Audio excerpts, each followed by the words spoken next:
Hello, this is Dr. Karen Haram, a neurodevelopmental pediatrician coming to you from Vibrant Children. Thanks for tuning in. Today we're going to be talking about offering choices to empower your child. When children are offered choices, they actually feel worthy and positive about themselves and their work. So having a choice actually reduces anxiety in children and it motivates them to work harder toward a self-determined goal of their own choosing. Children actually tend to be more cooperative, more engaged, and better behaved when they're involved with activities and with individuals that they've really chosen to enjoy. So here are some steps to empowering your child. Number one, offer tasks and games that eliminate opportunities for their self-directed mischief. For example, you can plan activity options for when you're in the car or going to the grocery store or in line somewhere. Have activities that are special and available for those moments. Some examples might be a scavenger hunt in the grocery store. How about an I Spy game while waiting in line? And a special game or a squoosh ball while riding in the car.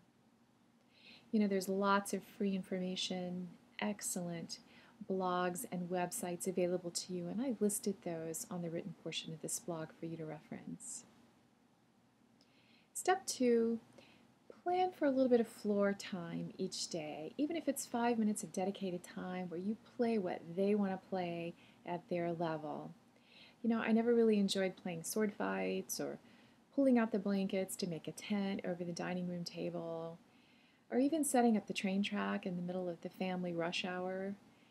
But these were their choices, and I wanted my children to feel that their emotional needs were being met and that they too have some choices.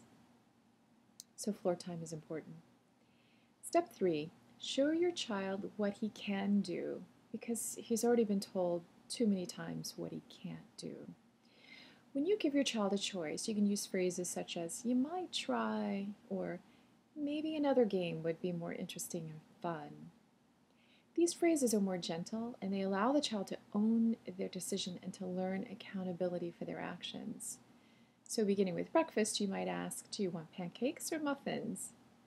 When giving choices, just make sure you can live with either choice your child makes, either choice that you offer them. For example, please touch with one finger instead of the whole hand. When your child is running ahead of you and you simply can't keep him right beside you, you can admire and love the energy that they have while saying, please only go where you can see me. Can you still see me? If your child is not able to speak, you can use pictures of the breakfast choices and have them on a choice board for your child to point to the items. And included in the written blog is an example of a choice board. You can even take photographs of your child's preferred foods to make it individualized. For the older adolescent who's having difficulty making the right decision, pose your suggestions as a question. How would you feel if you made that choice instead of this choice? And for the young adult child, when your opinion really doesn't even matter anymore, it's helpful just to say, I trust you to make the right decision. You see, this empowers them and shows that you're invested in their welfare while acknowledging that the choice is no longer yours. So in general, just remember to ask more questions and make fewer statements to your child. Rather than giving away your authority, you're actually empowering them to solve their own problems with good accountability. I hope you found these tips helpful and empowering for your child to make wise decisions. And thanks for tuning in to Vibrant Children.